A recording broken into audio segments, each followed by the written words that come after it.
में हम लोग ने डिस्कस किया था बॉर्नहेबर साइकिल प्लस लैटिस एनर्जी। ठीक है, लैटिस एनर्जी क्या होती है कि मान लो हमारे पास कोई मेटेलिक आयन है और नॉन मेटेलिक आयन है, ठीक है, which is your cation and anion respectively, right.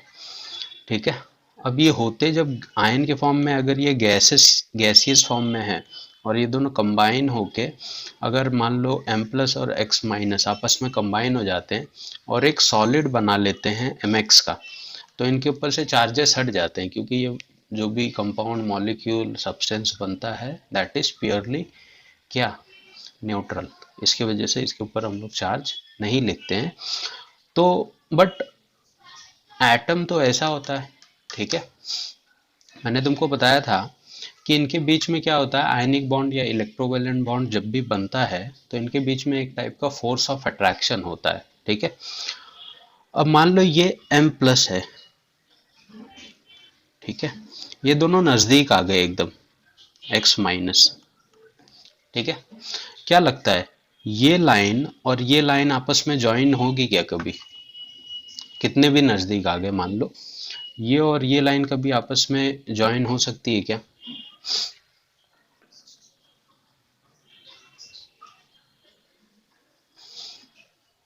नहीं हो सकती, क्योंकि इसका भी ऑक्टेट कंप्लीट है और इसका भी ऑक्टेट कंप्लीट हो चुका है, और इनके आउटर मोस्ट में क्या होंगे, इलेक्ट्रॉन्स होंगे, और बाहर अगर नेगेटिव चार्ज है तो ये दोनों एक दूसरे को क्या करेंगे, रिपेल करेंगे। फोर्स ऑफ अट्रैक्शन होगा, आई एग्री, बट एक पर्टिकुलर डिस्टेंस पे होंगे, ये ना तो पूरी तरह से ऐड हो जाएंगे ना तो पूरी तरह से दूर होंगे, एक पर्टिकुलर डिस्टेंस पे आके रुक जाएंगे, जहां पे अट्रैक्शन जो होगा वो क्या करता हुआ दिखेगा तुमको जानते हो, डोमिनेट करता हुआ दिखेगा। ठीक है, रिपल्शन की वजह से थोड़ा डिस्टेंस तो बच जाएगा, बट ये एक दूसरे में मिक्स हो जाए ये इम्पॉसिबल है। ठीक है, चलो ये तो दूर की बातें थी। अब ये जो MX सॉलिड बना है इसी चीज को मैं बोलता हूँ लैटिस। ठीक है, मेरे पास कोई कैटायन था कोई एनायन था, इन दोनों को मैंने ऐड कर दिया। ठीक है, गैसियस स्टेट में से जब ये सॉलिड में कन्वर्ट हुआ तो इसने एक लैटिस बनाई। ठीक है, लैटिस जब बनता है तो जो लैटिस एनर्जी होती है वो एब्जॉर्ब होती है या रिलीज होती है? रिलीज होती है सर। ठीक है, क्योंकि ये दोनों जब आपस में ऐड होंगे तो लैटिस एनर्जी क्या होती है, माइनस होती है ना। आपस में जब ऐड होंगे तो ये क्या करेगा, एनर्जी रिलीज करेगा कुछ अमाउंट में। ठीक है, मान लो लैटिस बन गया, एनर्जी भी तुम्हारी रिलीज हो गई। लैटिस जब बना होगा तो एनर्जी पे क्या फर्क पड़ा होगा, रिलीज हुई होगी। यहाँ तक कॉन्सेप्ट अपने को आई होप क्लियर होना चाहिए। ठीक है, लेकिन वही सोचो, यहाँ पे जो बनने में एनर्जी लगी वो लैटिस एनर्जी माइनस में थी, लेकिन अगर मैं बोलूँ ये लैटिस बन चुका है, अब मेरे को इसको तोड़ना है, ठीक है, तो मैं कितनी एनर्जी लगाऊंगा?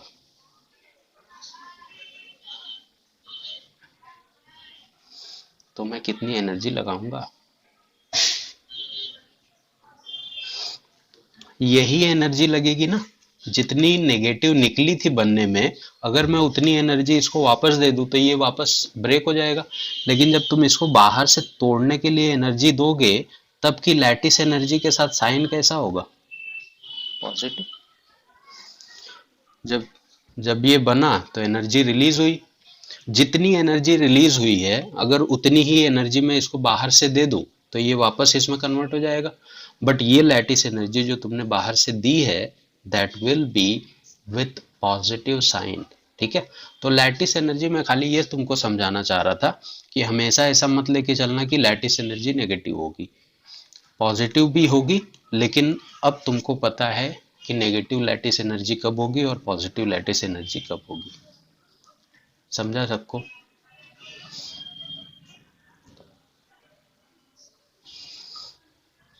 क्लियर है? ठीक है,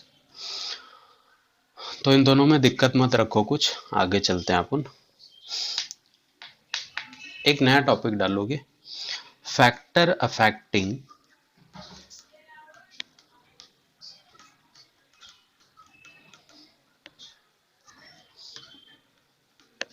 लैटिस एनर्जी।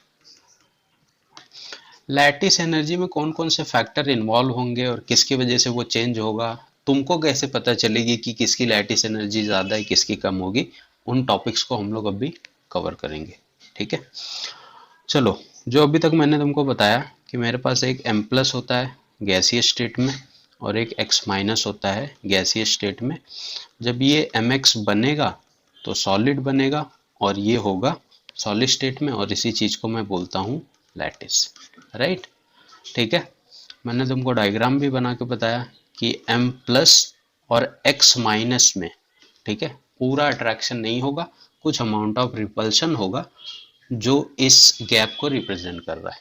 ठीक है, इनके बीच में कितना फोर्स ऑफ अट्रैक्शन होगा तुमको फोर्स पढ़ाया गया है, ठीक है, फिजिक्स में। दैट इज, फोर्स निकालने को तो नहीं आएगा, बट आई होप कि तुम लोग को फॉर्मूला पता होगा, K is equal F is equal to Q1 Q2 upon R square.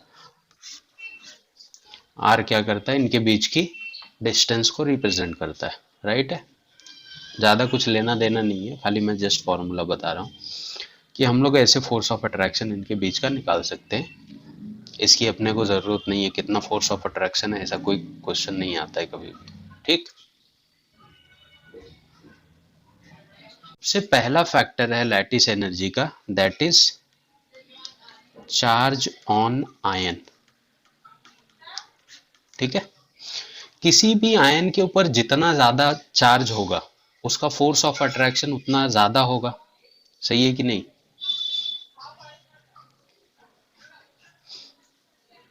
अगर मैं तुमको बोलूं कि Na प्लस और Cl माइनस का अट्रैक्शन ज्यादा है या Mg प्लस 2 और O माइनस 2 का अट्रैक्शन ज्यादा होगा, तो आपका आंसर क्या होना चाहिए?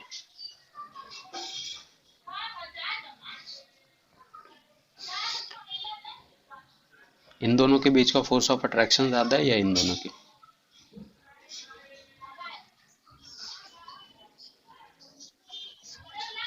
नहीं रे, इसके ऊपर प्लस 2 का चार्ज है, माइनस 2 का चार्ज है, इसके ऊपर खाली प्लस 1 है, माइनस 1 है। इसके चार्जेस डबल है तो दुगनी तेजी से खींचेंगे ना अपनी तरफ एक दूसरे को। राइट, तो फोर्स ऑफ अट्रैक्शन इसका अगर ज्यादा है तो लैटिस एनर्जी किसकी ज्यादा होगी? ये दोनों को अगर मैं आपस में मिक्स कर दूं तभी भी एनर्जी रिलीज होगी, इन दोनों को आपस में मिक्स कर दूं तभी भी एनर्जी रिलीज होगी। लेकिन ज्यादा तेजी से अट्रैक्ट कौन हो रहा है? Magnesium oxide. तो इसका मतलब क्या हुआ कि जब ये लैटिस बनेगा तो इसकी लैटिस एनर्जी भी क्या होगी? ज्यादा होगी। क्लियर? समझा ये कॉन्सेप्ट?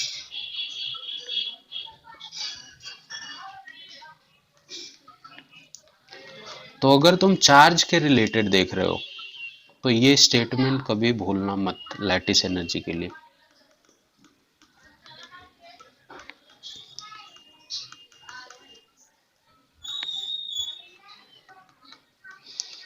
एकदम मतलब समझने वाला ही पॉइंट है, कोई रट्टा मारने की जरूरत नहीं है। NaCl क्यों बोला था रे तुमने?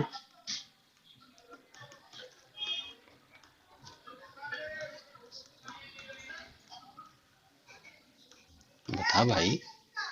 That means lattice energy is directly proportional two charges on ion.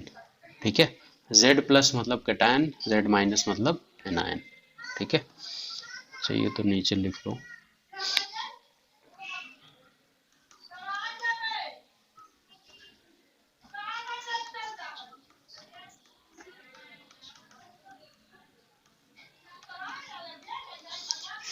दिक्कत है क्या किसी को कुछ यहाँ पे? अगर मान लो मैं तुमको बोलूं NaF MgF2 और AlF3, Na2O MgO Al2O3 Li2O Li3N, मैं बोलूँ किसकी लैटिस एनर्जी ज़्यादा होगी? ये पहला एग्जांपल है तुम्हारा, ये दूसरा और ये तीसरा। इन तीनों में किसकी लैटिस एनर्जी ज़्यादा है? क्या बोलोगे?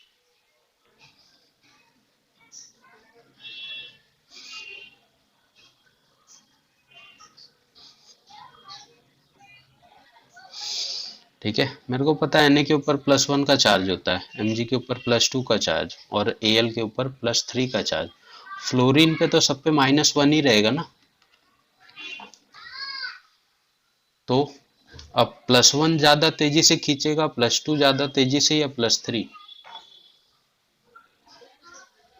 ठीक है, तो इसकी लैटिस एनर्जी सबसे ज्यादा होगी।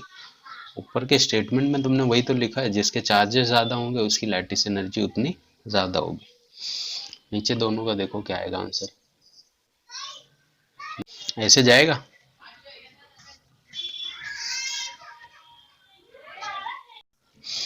सेकंड फैक्टर है अपने पास, साइज ऑफ आयंस। साइज मैंने क्या बोला, जिसकी साइज ज्यादा होगी उसका फोर्स ऑफ अट्रैक्शन क्या होगा? क्या होगा?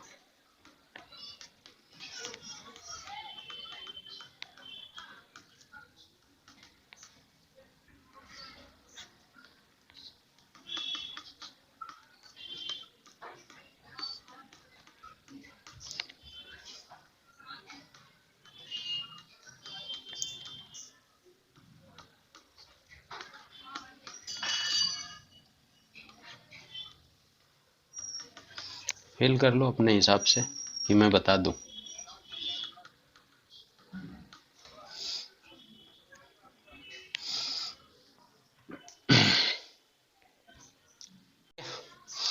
Larger the size of ion, weaker will be the force of attraction and hence smaller will be lattice energy। ठीक, प्रोपोर्शनलिटी साइन के साथ भी लिख सकते हो, lattice energy is inversely proportional to the size. Size मतलब मैं एटॉमिक साइज कैसे निकालता हूँ, रेडियस से ही निकालता हूँ। और यहाँ पे ये R0 जो है ये दोनों की रेडियस को रिप्रेजेंट करेगा, R प्लस को भी और R माइनस को भी, मतलब कैटायन और एनायन की रेडियस को। ठीक है, इनका जो एडिशन होगा उसको मैंने R0 लिख दिया। तो एग्जाम्पल मुझे बताओ, थोड़ा सोच समझ के बताना। LiF, NaF, KF और रुबीडियम फ्लोराइड, ये पहला एग्जाम्पल। दूसरा BeCl2, MgCl2, CaCl2 और SrCl2। मैं साइज नहीं पूछ रहा हूँ, for your kind information guys, I am asking about lattice energy, कि किसकी लैटिस एनर्जी ज़्यादा है किसकी कम।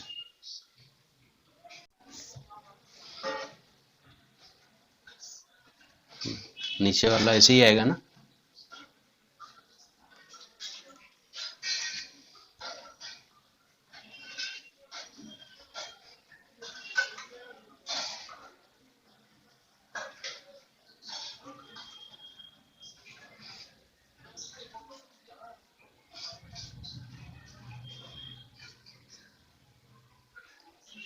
पहले मैंने तुम लोग को एग्जांपल बताया था, Na और Cl का है और मैग्नीशियम और ऑक्सीजन का अट्रैक्शन। ठीक है, Na जब प्लस बनेगा, Cl माइनस बनेगा, Mg+2 बनेगा और ऑक्सीजन -2 बनेगा। इसका क्या हो जाएगा 2 8, मैग्नीशियम भी क्या हो जाएगा 2 8, Cl क्या हो जाएगा 2 8 8 और ऑक्सीजन भी क्या हो जाएगा 2 8 8। यहाँ पे तुम लोग साइज देखोगे ना Na और Cl का, तो Na का साइज ये है, Cl का साइज ये है। मैग्नीशियम ऑक्साइड का देखोगे तो मैग्नीशियम भी तुमको सेम साइज के दिखेंगे। अब मैं कैसे कंपेयर करूं कि किसकी लैटिस एनर्जी ज्यादा है? दोनों तो मेरे को साइज में सेम दिख रहे हैं। लैट ठीक है, तो तुम अपने दिमाग में बैठा लो, when atomic size are equal charges will be dominating factor. ठीक है,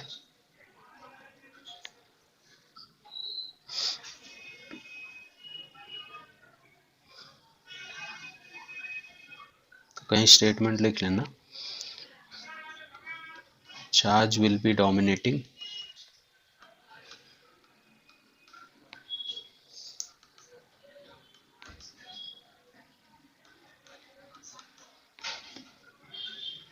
between charge and size. Clear है क्या सबको? क्योंकि साइज में क्या होता है, जब एटम की तुम साइज देखोगे ना, तो जैसे अगर मान लो Na+ है और K+ है, मेरे को पता है कि ये है 28 और ये है 288, राइट है। बट इनके साइज में ना बहुत ज्यादा डिफरेंस नहीं होता है। अपने को पता है ना साइज किस में होती है, पिकोमीटर में होती है। अगर मान लो ये 120 पिकोमीटर है, तो ये बहुत ज्यादा होगा तो 130 या 135 पिकोमीटर होगा, ठीक है। तो पहले चार्ज पे ध्यान दिया करो, चार्ज के हिसाब से लैटिस एनर्जी को हम लोग देखते हैं, ना कि साइज के हिसाब से। साइज जब ऐसी कंडीशन आ जाती है सिमिलर वाली, तब साइज वगैरह तुम देख सकते हो। जैसे ऊपर मैंने लिथियम वगैरह का तुम लोग को एग्जांपल दिया है, ऐसी कंडीशन में हम लोग साइज देखते हैं जब चार्जेस इक्वल हो जाएं एकदम। क्लियर? ठीक है। ये अपने पास सोल्यूशन है, जो भी है सबस्ट्रेट रिएजेंट जो भी है, ये सब है कुल मिला जुला के। इनको मैं एक टेस्ट ट्यूब में डाल के हीट करता हूँ, ठीक है। तो तुम्हारे हिसाब में से इसमें से कौन सा प्रोडक्ट बनना चाहिए? थोड़ा दिमाग यूज करो। वाला ऑप्शन क्यों करेक्ट है? सबसे ज्यादा स्ट्रॉन्ग लैटिस कौन बनाएगा? अभी रुबीडियम सबके लिए कॉमन है, मतलब पॉजिटिव चार्ज कॉमन है। क्लोरीन, ब्रोमीन, आयोडीन, ये क्लोरीन का साइज है, ये ब्रोमीन का साइज है, ये आयोडीन का साइज है। ये रुबीडियम इससे अच्छा लैटिस बनाएगा, इससे या इससे? सब पे तो नेगेटिव चार्ज है ना, वो भी 1 का ही चार्ज है। अगर मैंने कोई -2 का दिया होता तो ये ज्यादा अट्रैक्शन करता इससे, बट सबके ऊपर तो नेगेटिव चार्ज है 1 का। तो अब मैं क्या देखूंगा?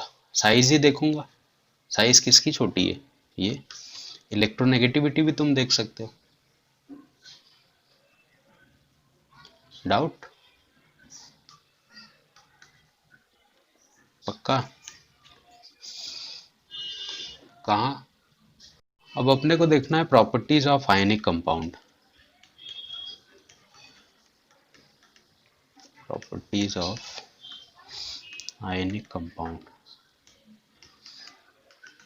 अच्छा, किस बेस पे तुम लोग ने वो ए और बी वाला बोला था?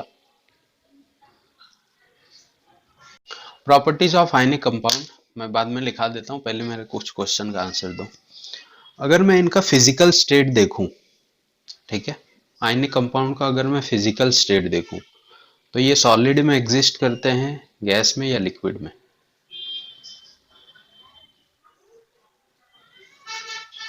आयनिक कंपाउंड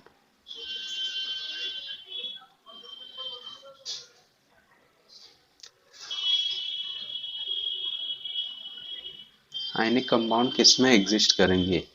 सॉलिड, लिक्विड और गैस, ठीक है। ये प्योर सॉलिड फॉर्म में होते हैं, ठीक है। आयनिक कंपाउंड जब आपस में दो तुम लोगे, तो इतना तेज अट्रैक्शन होता है कि ये मिलके क्या बनाते हैं? सॉलिड बनाते हैं।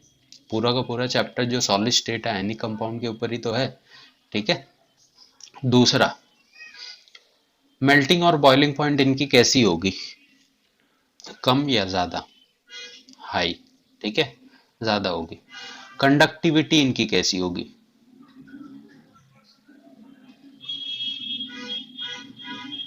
जिस फॉर्म में वो एग्जिस्ट करते हैं, नहीं, जिस फॉर्म में वो एग्जिस्ट करते हैं उसमें कंडक्टिविटी कैसी होगी? सॉलिड स्टेट में पुअर कंडक्टर। हाँ, होगी नहीं रे, वो लोग पास ही नहीं करते हैं सॉलिड स्टेट में। बट अगर इनको मैं मॉल्टेन या डिजोल्व स्टेट में लेके जाऊं, तो ये गुड कंडक्टर बन जाते हैं, मालूम है, ठीक है। दूसरा, आइसोमर पता है अपने को? आइसोमर, ठीक है। आयनिक कंपाउंड कभी आइसोमर आइसोमर की प्रॉपर्टी को शो नहीं करते हैं, ठीक है। क्यों नहीं करते मालूम है? क्योंकि इनके जो बॉन्ड होते हैं वो क्या होते हैं? नॉन डायरेक्शनल होते हैं। मैंने बताया था उस दिन, याद है? कि अगर मान लो कहीं Na+ रखा हुआ है, तो इसको तुम Cl- कहीं से भी दे दो, ये सब साइड से खींच सकता है, ठीक है। और आइसोमर कौन शो करता है? जो डायरेक्शन शो करते हैं। जैसे तुम सिस और ट्रांस बनाते हो, तो मैं इनको किस बेस पे देखता हूँ? इसको तुम किस बेस पे देखते हो? डायरेक्शन के ही बेस पे देखते हो ना। ए और ए अपोजिट डायरेक्शन में है और सी अपोजिट डायरेक्शन में है, तो मैं इसको क्या बोल दूंगा? ट्रांस बोल दूंगा। ठीक है, बट इसमें तो ऐसा है ही नहीं, नॉन डायरेक्शनल है, कहीं से भी सी एल आके अटैच हो जा रहा है। ठीक है, एक तुमको NaCl अगर ऐसे दिख रहा है तो दूसरा NaCl ऐसे भी दिख सकता है, तीसरा NaCl ऐसे भी दिख सकता है। अब ये भी NaCl है, ये भी NaCl है और ये भी NaCl, तो मैं ऐसे बोल सकता हूँ क्या कि ये सीज है, ये ट्रांस है? नहीं बोल सकता। ठीक है, क्योंकि इनका बॉन्ड क्या होता है? नॉन डायरेक्शनल होता है, जिसके वजह से आयनिक कंपाउंड कभी भी आइसोमेरिक प्रॉपर्टी शो नहीं करते हैं। आइसोमर हमेशा तुम पढ़ोगे किसमें? कार्बन कंपाउंड में। और कार्बन कैसी बॉन्डिंग करता है? कोवेलेंट बॉन्डिंग करता है। क्लियर है पॉइंट? क्या करना है? लिखना properties of ionic compound.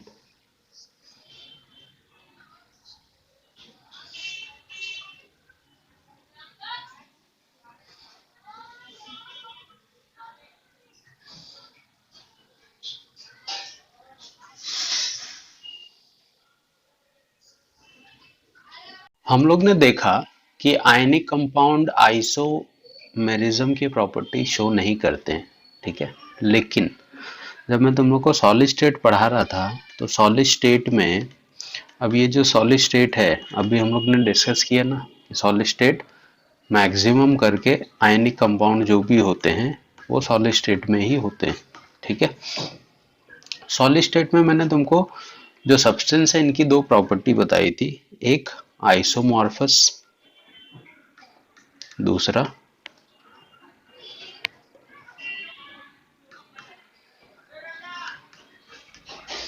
पॉलीमॉर्फस। Clear है? याद है क्या या नहीं?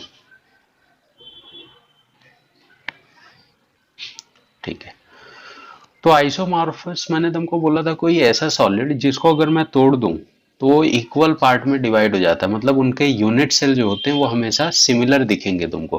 बट पॉलीमॉर्फस में ऐसा नहीं होता है, इसको जब ब्रेक करोगे तो इनके जो यूनिट सेल हैं वो अलग अलग टाइप के दिखेंगे तुमको। तो इससे मेरा यहाँ पे लेना देना नहीं है। मेरा लेना देना ये है कि आयनिक कंपाउंड जो होते हैं ना, maximum ionic compound isomorphism show करते हैं और इसके ऊपर तुमको क्वेश्चन आते हैं। ठीक है, तुम कैसे पहचानोगे कि कौन सा आइसोमॉर्फस है या नहीं है? ठीक है, तो वही चीजें अपने को देखनी है। तो एक आइसोमॉर्फिज्म करके टॉपिक डालो। आइसोमॉर्फिज्म, आइसो का मतलब पता है ना? आइसो मतलब क्या होता है? सेम। मॉर्फ मतलब क्या होता है? सुनना है?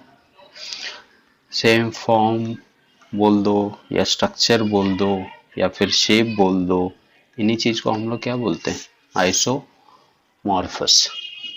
क्लियर है? कोई ऐसा सब्सटेंस जिसके अंदर क्या हो, उसका फॉर्म सेम हो, स्ट्रक्चर या शेप जो भी है सिमिलर होगा।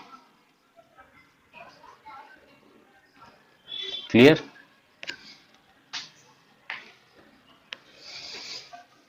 तो फिफ्थ इसकी प्रॉपर्टी वही है, आइसोमॉर्फिज्म।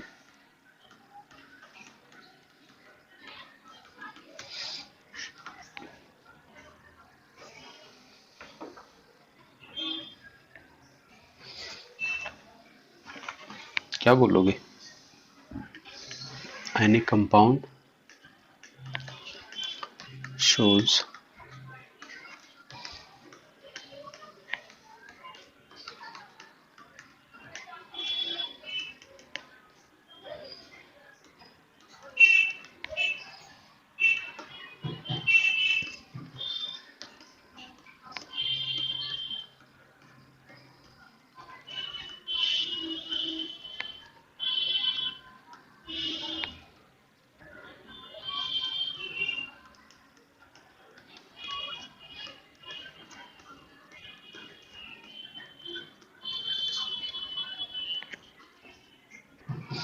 ठीक है, नीचे एक छोटा सा पॉइंट डाल लेना, conditions for showing isomorphism.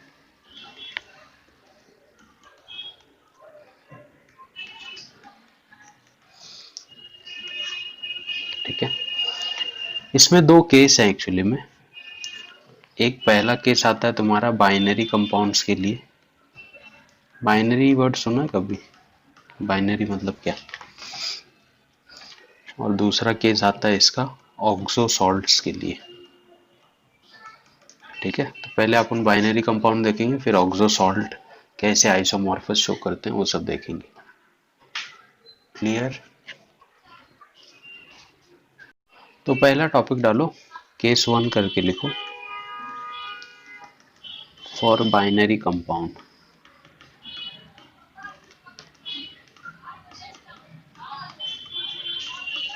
Right, binary compound मतलब समझते हो जो खाली दो चीजों से बने हो। ठीक है, जैसे अगर मैं तुमको बोलूं NaCl हो गया, मैग्नीशियम ऑक्साइड हो गया, Na2O, ये भी सिर्फ दो ही चीज से बना है, खाली एटम दो है Na के। ठीक है, बट एक Na है और दूसरा ऑक्सीजन है, तो इसको भी हम लोग बाइनरी कंपाउंड बोल सकते हैं। NaF हो गया, तो ऐसे जो भी एग्जांपल है, KCl हो गया तुम्हारा। ठीक, तो ऐसे जो भी कंपाउंड है उनको हम लोग बाइनरी कंपाउंड बोलते हैं। तो आइसोमॉर्फिज्म पहचानने का पहला रूल तो ये है कि जो इनका फॉर्मूला टाइप होता है वो सेम होना चाहिए।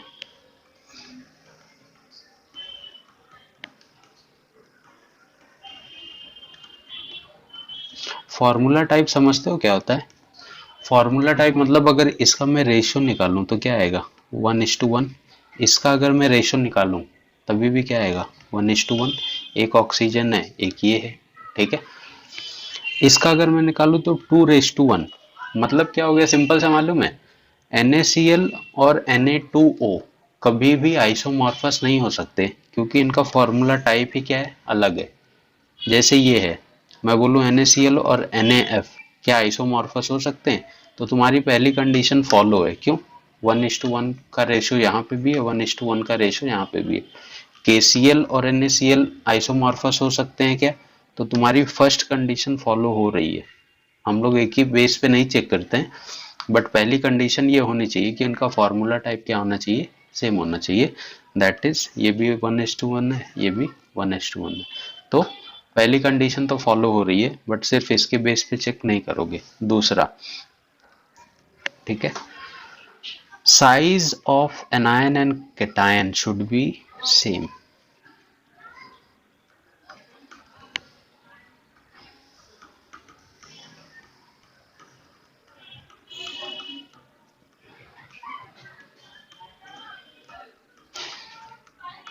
ठीक है, जैसे यहाँ पे देखो Cl- यहाँ पे भी और Cl- यहाँ पे पहली कंडीशन तो फॉलो हो रही थी आइसोमॉर्फिज्म के लिए, लेकिन दूसरी कंडीशन में यहाँ पे Cl- है।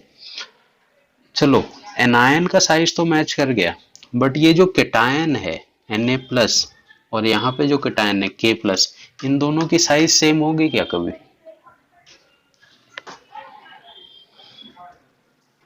होगी?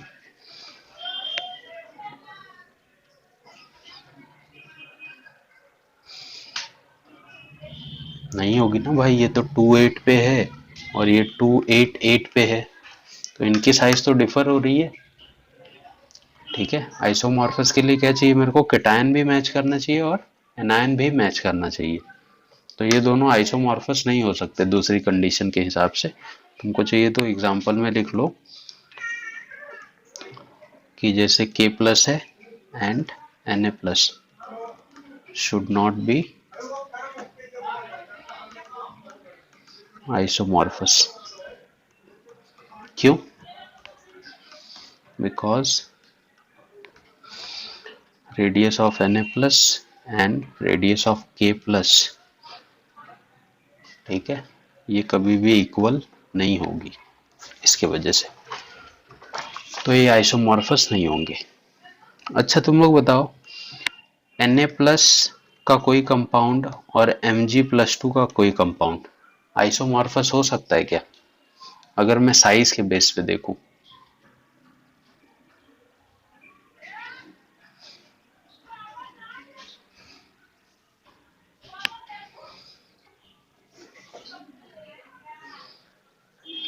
होगा नहीं होगा? होगा ना, इसका कैटायन और इसका कैटायन 2:8 है, ये भी 2:8 है, मतलब मैं आगे प्रोसीड कर सकता हूँ क्योंकि इनका जो रेडियस है वो नियरली क्या होगा, सेम होगा, राइट। तो कैटायन और एनायन दोनों मैच करके देखा करो, फिर उसके बाद ही हम लोग डिसाइड करेंगे कि वो आइसोमॉर्फस है या नहीं। ठीक है, थर्ड कंडीशन क्या है अपने पास, इलेक्ट्रॉनिक कॉन्फ़िगरेशन जो है ऑफ कैटायन एंड एनायन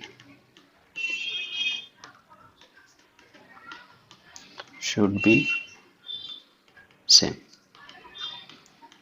ठीक है, तो मतलब तुमको आइसोमॉर्फस के लिए सिर्फ क्या चीजें चेक करनी है, सबसे पहले मैंने क्या बोला, फॉर्मूला टाइप, राइट। सेकंड पे मैंने क्या बोला, क्या चेक करोगे, साइज, ठीक है। और थर्ड पे क्या चेक करना है तुमको, इलेक्ट्रॉनिक कॉन्फ़िगरेशन।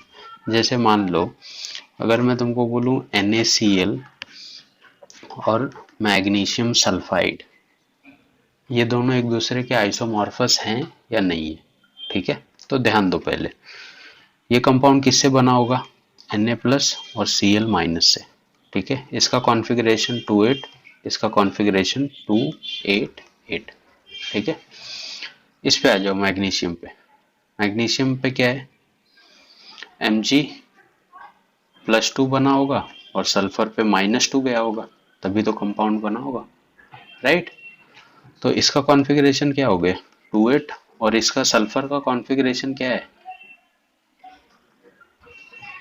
2,8,8, राइट है। अब आइसोमॉर्फस के लिए मेरे पास तीन कंडीशन है। फॉर्मूला टाइप देखना है, फॉर्मूला टाइप मतलब ये भी 1:1 का है केस और ये भी 1:1 का केस है, मतलब फॉर्मूला टाइप तो ये फॉलो हो रहा है।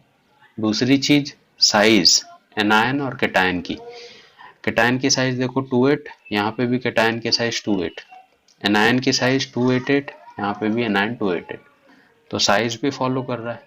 थर्ड क्या था मेरे पास, कॉन्फ़िगरेशन, कॉन्फ़िगरेशन भी इसका 2,8, 2,8, 2,8,8, 2,8,8, तो ये क्या होंगे, एक दूसरे के आइसोमॉर्फस होंगे। ठीक है, यही इसी जगह पे अगर मान लो मैंने तुमको बोल दिया होता कि KCl और मैग्नीशियम ऑक्साइड ये दोनों एक दूसरे के आइसोमॉर्फस होंगे क्या, तो क्या बोलोगे, K plus Cl minus, K plus का कॉन्फ़िगरेशन 2,8,8, Cl माइनस का भी कॉन्फ़िगरेशन 2,8,8, Mg प्लस 2 का कॉन्फ़िगरेशन 2,8, ऑक्सीजन -2 का कॉन्फ़िगरेशन 2,8। ठीक है, तो पहला फॉर्मूला टाइप तो सही है इसका, 1:1 का केस है, 1:1 का केस है, लेकिन साइज देखो, यहाँ पे 2,8,8 कैटायन, यहाँ पे कैटायन 2,8, ये साइज ये गलत हो गया ना, तो ये दोनों आइसोमॉर्फस नहीं होंगे, समझा। ठीक है, दूसरा केस मैंने क्या बोला था तुमको, ऑक्सो सॉल्ट। ठीक है, आयनिक कंपाउंड नॉर्मली सॉल्ट ही होते हैं। ठीक है, ऑक्सो सॉल्ट समझते हो, किसी कैटायन के साथ ऑक्साइड का जुड़ जाना, जैसे NO3 माइनस, क्या बोलते हैं इसको, नाइट्रेट। ठीक है, जैसे मैं बोलूं P4 PO4 minus 3 phosphate, CO3 2 minus carbonate, ClO3 minus chlorate, ClO4 minus पर क्लोरेट, SO4 2 माइनस सल्फेट। ठीक है, जब भी सोडियम के साथ ये चीजें जुड़ जाती हैं, ठीक है, जैसे मान लो अगर मैं तुमको बोलूं NaNO3, ठीक, तो इसको पढ़ोगे क्या तुम लोग, सोडियम, मैंने इसको क्या बोला, नाइट्रेट। ठीक है, मैं बोलूं NaClO3, क्या बोलोगे, सोडियम क्लोरेट। ठीक, ठीक है, तो नाइट्रेट, फॉस्फेट, कार्बोनेट, क्लोरेट, पर क्लोरेट और सल्फेट, ये ऑक्सो सॉल्ट्स हैं, मतलब ये चीजें जुड़ती हैं तो ऑक्सी सॉल्ट इनके फॉर्म होते हैं। अब ऑक्सो सॉल्ट में तुम आइसोमॉर्फस पॉलीमॉर्फस कैसे पहचानोगे, पॉलीमॉर्फस का तो लेना देना नहीं, आइसोमॉर्फिज्म है कि नहीं। तो सबसे पहली बात, इसका भी वही कॉन्सेप्ट है, ये जो फॉर्मूला टाइप है ये सेम होना चाहिए,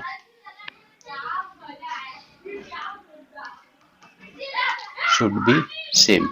ठीक है, जैसे NaNO3, यहाँ पे अगर मैं रेशियो देखूं तो 1:1:3, इसमें भी 1:1:3, मतलब मैं आगे देख सकता हूँ इसको। बट इसी के जगह पे अगर मैंने तुमको बोला होता NaNO3 और NaClO4, ठीक है, सोडियम नाइट्रेट और सोडियम पर क्लोरेट के आइसोमॉर्फस होंगे, तो ये यहीं पे रिजेक्ट हो जाएगा। क्यों? 1:1:3 का रेशो है, जबकि यहाँ पे 1:1:4 का रेशो है। तो फॉर्मूला टाइप सेम होना चाहिए, whether it is binary compound और ऑक्सो सॉल्ट। ठीक है, दूसरा जो रूल था इसमें भी सेम है, याद करने की जरूरत नहीं है। कैटायन और एनायन का जो साइज है वो क्या होगा, हमेशा शुड बी नियरली सेम बोल लो या सेम बोल लो, एक ही बात है। ठीक है, खाली यहाँ पे थर्ड वाला जो रूल है वो थोड़ा सा चेंज होता है। वहां पे हम लोग क्या बोलूं तुमको कि NaNO3 और KNO3 ये दोनों आइसोमॉर्फस हो सकते हैं क्या?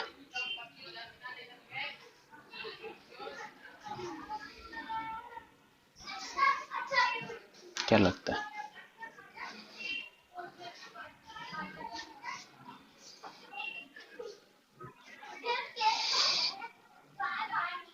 हाँ वही मतलब पूछ रहा हूँ, है या नहीं है? नहीं होगा ना, क्योंकि फॉर्मूला टाइप तो सेम दिख रहा है, बट कैटायन और एनायन का साइज क्या हो जाएगा, अलग अलग हो रहा है, तो ये आइसोमॉर्फस नहीं है। तो इन चीजों पे ध्यान दिया करो। मान लो दोनों ऊपर की कंडीशन मैच हो गई, तो जो थर्ड है ना, वो ये जो एनायन होगा, जो नेगेटिव चार्ज होगा एनायन, ठीक है, शुड हैव, ठीक है, इसका हाइब्रिडाइजेशन सेम होना चाहिए। समझा? नहीं तो साइज वगैरह देख के तुम ऊपर ही रिजेक्ट कर दोगे उसको। ठीक है, बट अगर साइज भी सेम है तो ऑक्सो सॉल्ट का तुम क्या देखोगे, हाइब्रिडाइजेशन। जैसे अगर मैं बोलूँ तुमको NO3 माइनस का हाइब्रिडाइजेशन क्या होगा, तो क्या दोगे आंसर तुम लोग? ठीक है, ऐसे छोड़ो, अगर मान लो मैं बोलूँ NaNO3, ठीक है, सोडियम का तो देखना नहीं है, ऑक्सो सॉल्ट मतलब मेरे को नाइट्रोजन का हाइब्रिडाइजेशन बताना है, बता सकता है कोई?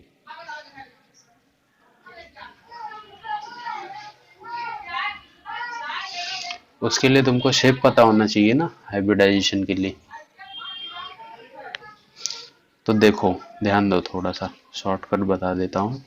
जितने भी सेकंड पीरियड के ऑक्सो सॉल्ट हैं, ठीक है, जैसे बोरॉन, कार्बन, नाइट्रोजन,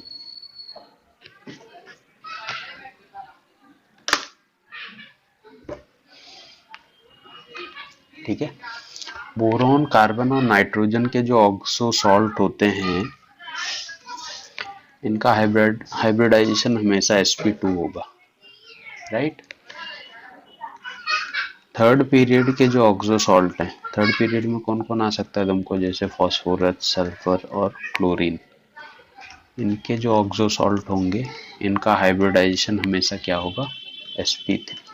ध्यान में रखो, यही ऑक्सो सॉल्ट के नाम लिखे थे ना मैंने ऊपर, कार्बोनेट था, नाइट्रेट था, फॉस्फेट था, सल्फेट था, क्लोरेट था, बोरॉन के तो बहुत कम आते हैं। ठीक है, sp2 अगर किसी चीज का हाइब्रिडाइजेशन है तो उसका शेप क्या होता है, शेप क्या होगा उसका, याद है किसी को? Trigonal planar, right. और अगर sp3 है तो टेट्राहेड्रल, राइट। तो हाइब्रिडाइजेशन या इसी को कहीं कहीं पे सेम शेप वगैरह भी लिख देते हैं वो लोग, बट हाइब्रिडाइजेशन से देखा करो। जैसे मान लो अगर मैं तुमको एक एग्जांपल दूं, मैं तुमको बोलूं NaNO3 और NaClO3 आइसोमॉर्फस हो सकते हैं क्या? तो मेरी पहली कंडीशन क्या होगी, मैं देखूंगा इसका फॉर्मूला टाइप। फॉर्मूला टाइप सही है, ठीक है। दूसरा मेरे को क्या देखना है, इनका शेप। तो इतने बड़े मॉलिक्यूल का साइज वगैरह तो देखना इम्पॉसिबल है, तो इससे मैच कर लो। आगे का केटायन सेम है सब दोनों का, ठीक है। बट यहाँ पे जो ऑक्सो सॉल्ट है वो किसका है, नाइट्रोजन का है। और यहाँ पे जो ऑक्सो सॉल्ट है वो किसका है, क्लोरीन का है, ठीक है। तो नाइट्रोजन का ऑक्सो सॉल्ट क्या होता है, sp2, जबकि क्लोरीन का ऑक्सो सॉल्ट क्या होता है, sp3। तो ये दोनों आइसोमॉर्फस होंगे क्या, नहीं होगा। समझा? दूसरा तुम लोग ट्राई करो, मैं बोलूँ BaSO4 और KMnO4, Mn भी लिख लो है, Mn मैग्नीज का भी जो ऑक्सो सॉल्ट है ना वो sp3 हाइब्रिडाइज्ड होता है।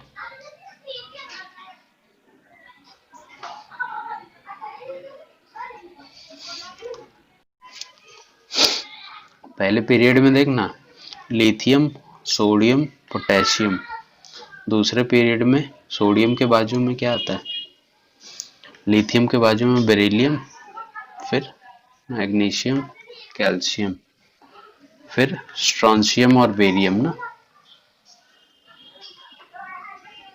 नहीं होगा ना, तो ये भी नहीं होगा, नहीं होएगा, ये आइसोमॉर्फस हो जाएंगे। क्लियर है सबको? कैल्शियम होगा तो पोटेशियम से मैच कर जाएगा, बट बेरियम और पोटेशियम में जमीन आसमान का फर्क है। कभी तुम लोग को ऐसे एग्जांपल्स दिखेंगे ना, जैसे देखो थर्ड एग्जांपल लिख लेना, जैसे मान लो FeSO4.7H2O, या फिर बोल देगा ZnSO4.7H2O, जो सिमिलर फॉर्मूले वाले रहते हैं। तुम लोग को पता भी होगा शायद, इसको ग्रीन विट्रॉल बोलते हैं, वो लोग विट्रियॉल भी बोलते हैं, इसको क्या बोलते हैं, वाइट विट्रॉल, ठीक है। तो ऐसे चीजें ना हमेशा आइसोमॉर्फस होती हैं, इस पे ज्यादा क्वेश्चन तो आएंगे नहीं, बट कहीं दिख जाता है तो ये हमेशा क्या होंगे, आइसोमॉर्फस होंगे। कॉपर का सल्फेट सोल्यूशन हो गया, ब्लू विट्रॉल जिसको तुम बोलते हो, ये देखा था ना CuSO4.7H2, ये हो गए, राइट। एक फोर्थ पॉइंट ऐड कर लेना तुम लोग, ऑल एलम्स, एलम्स पता है ना, आर आइसोमॉर्फस।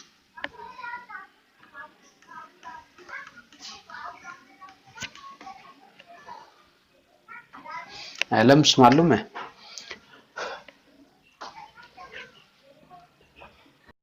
एलम का अगर मैं जनरल फॉर्मूला बताऊं तो सारे एलम्स वैसे ही दिखेंगे तुमको। इनका जनरल फॉर्मूला होता है M2SO4 dot M dash SO4 thrice dot 24H2O। ये इनका जनरल फॉर्मूला है, जहां पे ये M रिप्रेजेंट करता है मोनोवेलेंट मेटल, ठीक है, और M डैश रिप्रेजेंट करता है ट्राइवेलेंट को, ठीक है।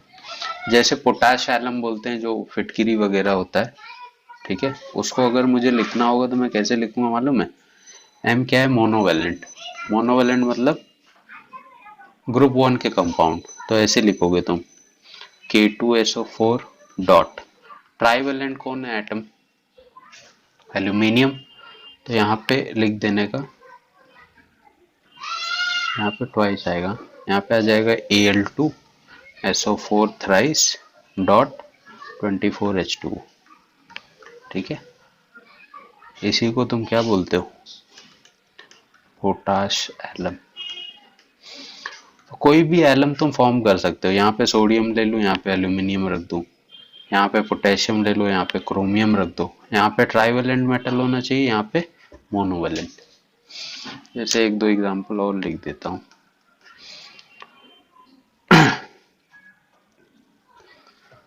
जैसे मान लो K2SO4 dot Cr2SO4 thrice dot 1024H2, इसको हम लोग बोलते हैं क्रोम एलम।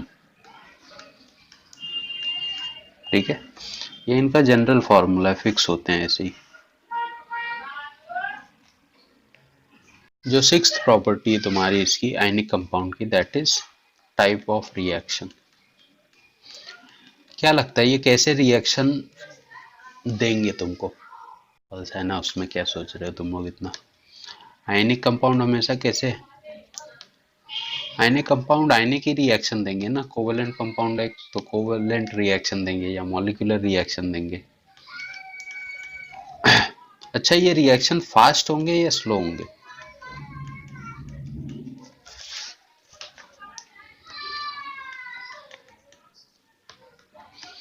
फास्ट या स्लो?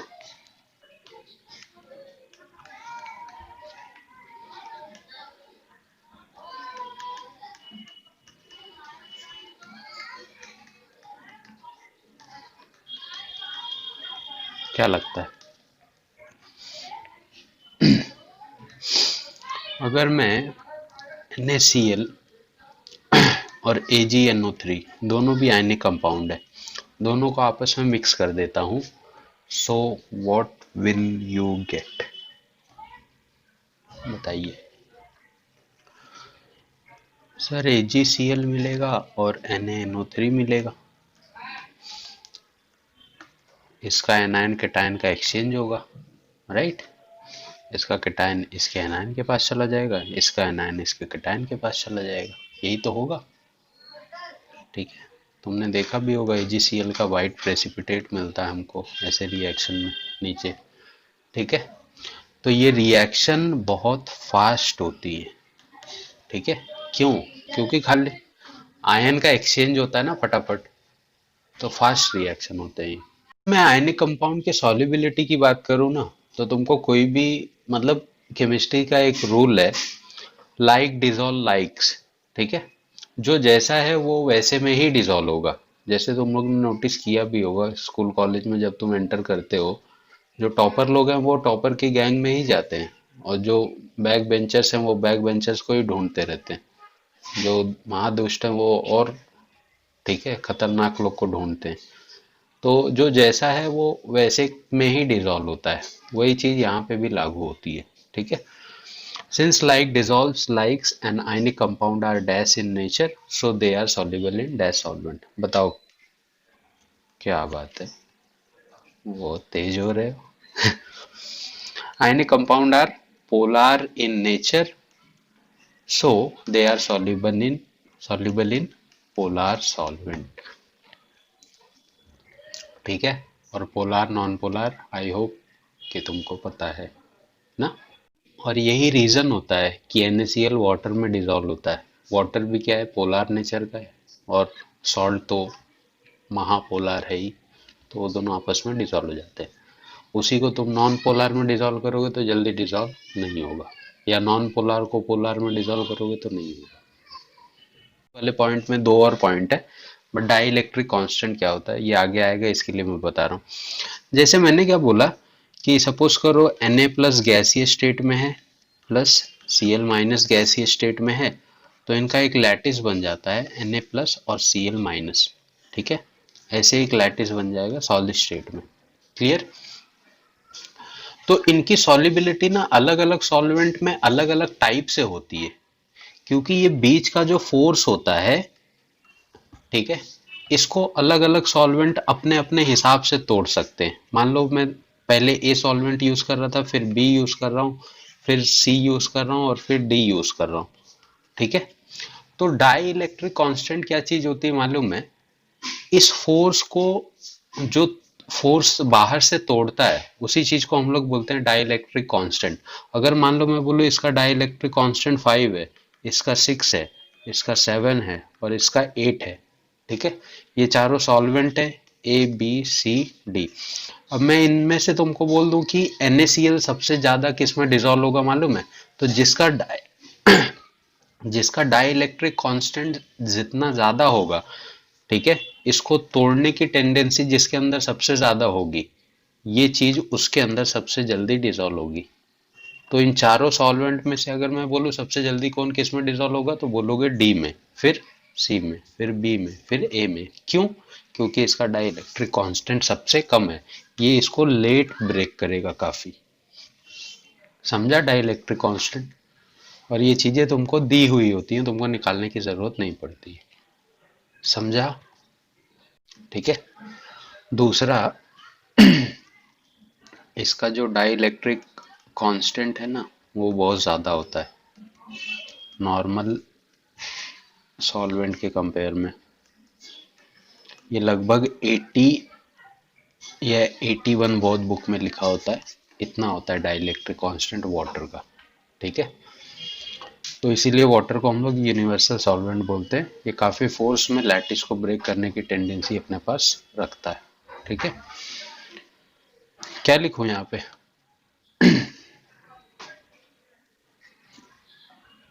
पक्का? और कोई?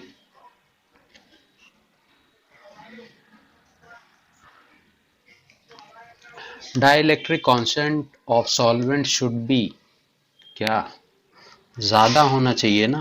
पोलार तो होगा ही वो, तभी तो पोलार होगा, तो पोलार में डिसॉल्व होगा, वो तो नॉर्मल हो गया।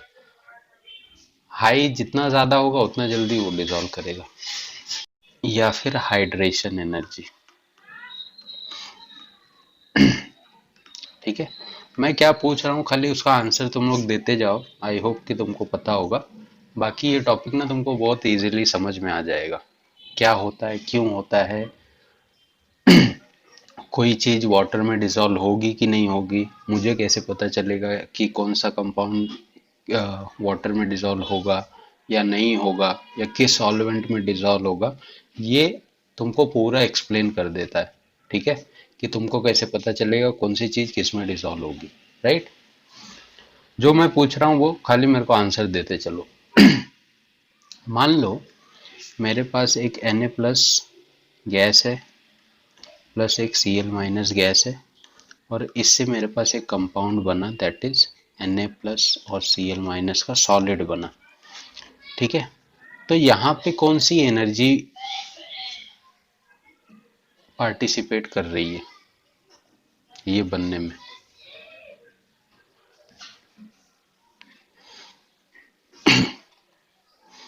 Lattice energy.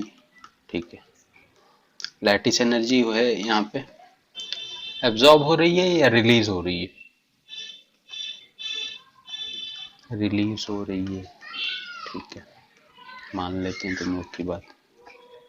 राइट, लेकिन जैसे ही तुम NaCl को पानी में डालते हो, ध्यान देना क्या होता है, ये Na का एटम है और ये Cl का एटम। ठीक है, तुम लोग को आयन डाइपोल मोमेंट याद है कि जब मैं किसी भी कंपाउंड को पानी में डालता हूं तो वाटर के 6 मॉलिक्यूल उसको चारों तरफ से सराउंड कर लेते हैं, याद है क्या?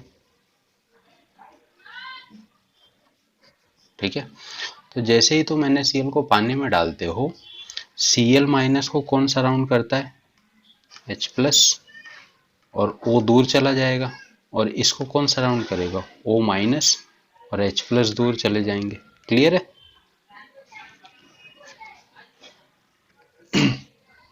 ठीक है, ये चीज डिसॉल्व क्यों होती है देखो। अब इसको भी वाटर हर साइड से सराउंड कर लेगा ऐसे, और इसको भी वाटर हर साइड से सराउंड कर लेता है। ठीक है, कुछ टाइम के बाद क्या दिखता है तुमको कि ये Na प्लस साइड में चला जाता है, इसके पास 6 वाटर के मॉलिक्यूल हो जाते हैं, पता है ना ये तो।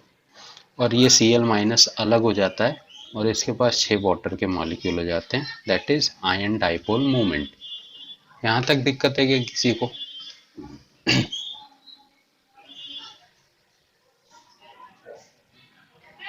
नहीं ना?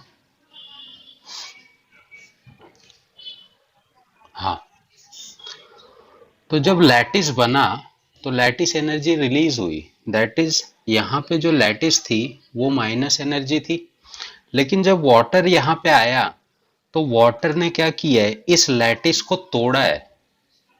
ठीक है, तो वाटर ने एक एनर्जी लगाई है इस मॉलिक्यूल के ऊपर इसकी लैटिस को ब्रेक करने के लिए। तो यहाँ पे जो एनर्जी लगी हुई होगी वो भी लैटिस एनर्जी होगी, बट कैसी? पॉजिटिव। ठीक है, अब आगे ध्यान दो। तो यहाँ पे जो पॉजिटिव लैटिस एनर्जी लगी वो किसने लगाई? वाटर ने लगाई। ठीक है, जब ये दोनों अलग हुए तो अलग होने के बाद छह छह वाटर के मॉलिक्यूल इनको सराउंड कर लिए। ठीक है, यहाँ पे भी तो एक एनर्जी लगेगी। मैंने तुमको स्टार्टिंग में बोला था जब दो चीजें आपस में ऐड होती हैं तो यहां से एनर्जी रिलीज होती है, राइट। तो यहाँ पे देखो एक केटायन को छह वाटर के मॉलिक्यूल आके जुड़ गए, मतलब यहां से भी कुछ अमाउंट ऑफ एनर्जी रिलीज हो रही है क्या? और इस पे भी आके छह वाटर के मॉलिक्यूल जुड़ गए हैं, तो जब चीजें ऐड होती हैं तो वहां से एनर्जी रिलीज होती है, राइट है। समझा?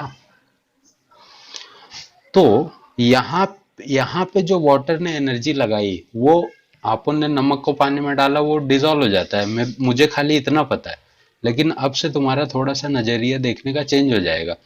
वाटर ने पहले पॉजिटिव लैटिस एनर्जी लगाई इस लैटिस को ब्रेक करने के लिए, फिर जब वाटर का मॉलिक्यूल कैटायन और एनायन को सराउंड करता है ना, तो जब ये चीजें ऐड होती हैं तभी भी इसमें से एनर्जी निकलती है, और उसी एनर्जी को हम लोग या तो सॉल्वेशन एनर्जी बोलते हैं या फिर हाइड्रेशन एनर्जी। तो इन दोनों के केस में अगर मैं तुमको बोलूं हाइड्रेशन एनर्जी पॉजिटिव है या नेगेटिव है, क्या बोलोगे?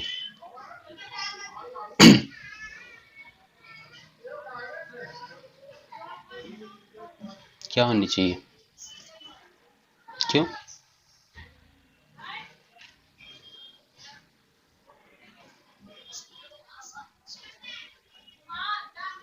नहीं, वाटर ने जो इनको ब्रेक करने के लिए एनर्जी लगाई वो तो लैटिस एनर्जी थी, इनका लैटिस ब्रेक हो गया, वो एनर्जी पॉजिटिव थी। बट ये दोनों चीजें जब वाटर और कैटायन आपस में ऐड हुए तो इन लोगों ने क्या किया, एनर्जी को रिलीज किया बाहर की तरफ।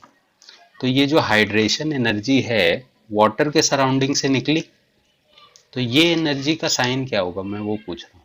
ये तो पॉजिटिव होगा, ये तो कंफर्म है। जब भी सिस्टम सराउंडिंग पे जब भी सिस्टम सराउंडिंग पे एनर्जी रिलीज करता है तो वो क्या होती है, नेगेटिव होती है। ठीक है, अब एक बहुत सिंपल सा क्वेश्चन देखो। किसी भी चीज को मान लो कोई अननोन चीज है, मेरे को इसको वाटर में डिसॉल्व करना है, तो मेरे को पता है कि किसी भी चीज को जब तुम वाटर में डिसॉल्व करते हो तो दो एनर्जी पार्टिसिपेट करती है, एक लैटिस एनर्जी और दूसरी हाइड्रेशन एनर्जी।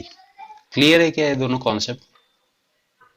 कोई भी चीज जब वाटर में डिसॉल्व होता है तो लैटिस एनर्जी भी लगती है और हाइड्रेशन एनर्जी भी लगती है। अब तुमको इसका साइन भी पता है, लैटिस एनर्जी पॉजिटिव लगेगी और हाइड्रेशन एनर्जी नेगेटिव लगेगी। ठीक, ये तो साइन मैंने किस बेस पे दिया, एब्जॉर्ब और रिलीज के बेस पे। बट अगर मैं तुमको पूछूं कि किसी भी चीज को वाटर में डिसॉल्व होने के लिए उसकी लैटिस एनर्जी ज्यादा होनी चाहिए या उसकी हाइड्रेशन एनर्जी ज्यादा होनी चाहिए, तो तुम्हारा आंसर क्या होगा? किसी भी चीज को अगर मैं वाटर में डिसॉल्व करूं तो उसकी लैटिस एनर्जी कम होनी चाहिए या ज्यादा होनी चाहिए, हाइड्रेशन एनर्जी कम होनी चाहिए या ज्यादा होनी चाहिए? लैटिस एनर्जी और हाइड्रेशन। साइन के ऊपर मत देखो तुम लोग, इसको साइन को छोड़ दो। साइन क्यों लगा? खाली एब्जॉर्ब और रिलीज के लिए। अगर तुम मान ले इसको ज्यादा एनर्जी देनी पड़ी तोड़ने के लिए लैटिस, जैसे तू बोल रहा है कि लैटिस एनर्जी अगर ज्यादा हुई, ज्यादा होनी चाहिए, तो अगर ये लैटिस टूटेगा ही नहीं तो ये हाइड्रेट होगा क्या? नहीं। तो किसी भी चीज को डिसॉल्व करने के लिए ना उसकी लैटिस एनर्जी बहुत कम होनी चाहिए ताकि वो इजीली क्या हो सके, टूट सके। और उसकी हाइड्रेशन एनर्जी ज्यादा होनी चाहिए ताकि फटाफट वाटर के मॉलिक्यूल आके इसको सराउंड कर ले, तभी तो वो चीज डिजॉल्व होगी। दिक्कत किसी को यहाँ पे? तो बोलो सर।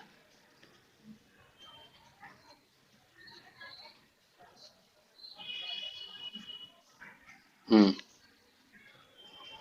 देखना, ये समझा, लैटिस एनर्जी कम होनी चाहिए, हाइड्रेशन एनर्जी ज्यादा क्यों होनी चाहिए? ठीक है।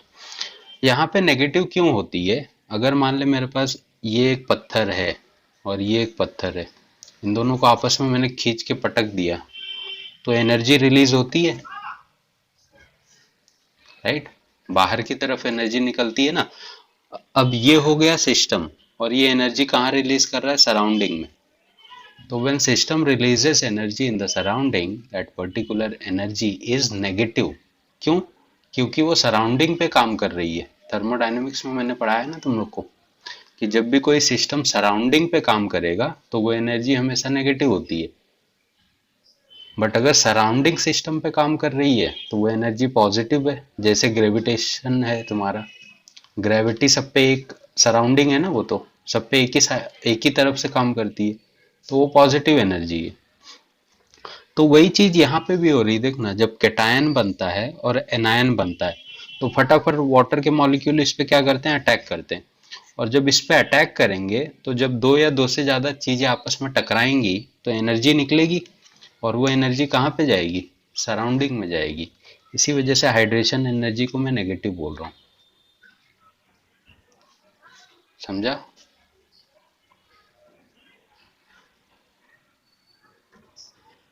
जब भी तुम सॉल्वेंट वाटर लोगे ना तो वो उसको हाइड्रेशन एनर्जी बोली जाती है, ठीक है? सॉल्वेंट अगर दूसरा कुछ है तो हम लोग सॉल्वेशन एनर्जी पढ़ते हैं उसको। In case of water it is hydration energy, और अगर कोई दूसरा सॉल्वेंट है तो दैट इज सॉल्वेशन एनर्जी। तो बात वही है, लैटिस एनर्जी कम होनी चाहिए और सॉल्वेशन एनर्जी और हाइड्रेशन एनर्जी क्या होनी चाहिए? ज़्यादा होनी चाहिए, किसी भी सब्सटेंस को डिसॉल्व करने के लिए। क्लियर है क्या कॉन्सेप्ट? मान लो मैं तुमको बोलूं कि मेरे पास एक ऐसे सब्सटेंस है, इसकी लैटिस एनर्जी बहुत ज़्यादा है और हाइड्रेशन एनर्जी बहुत कम है, तो ये चीज़ सॉल्युबल होगी या इनसॉल्युबल होगी?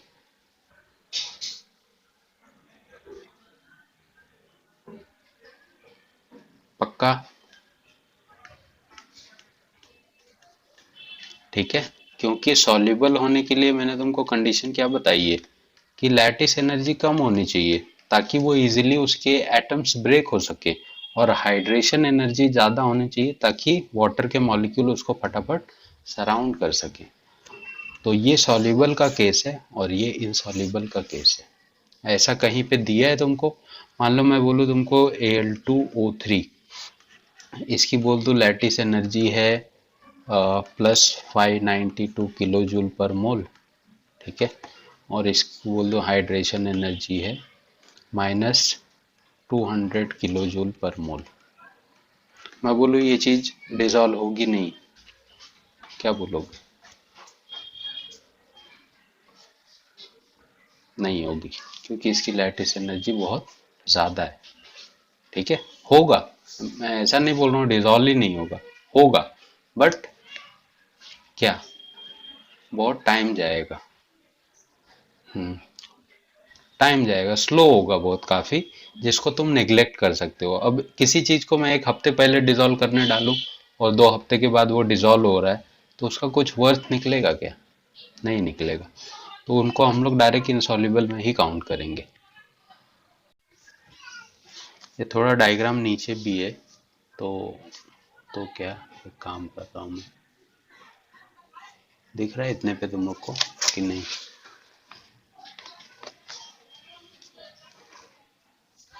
दिख रहा है ना? तो इतना है सॉल्वेशन और हाइड्रेशन। ये तो हो गई थेरेटिकल पार्ट, बट जैसे मैंने तुमको बताया वैसे ध्यान में रखा करो चीज़ों को।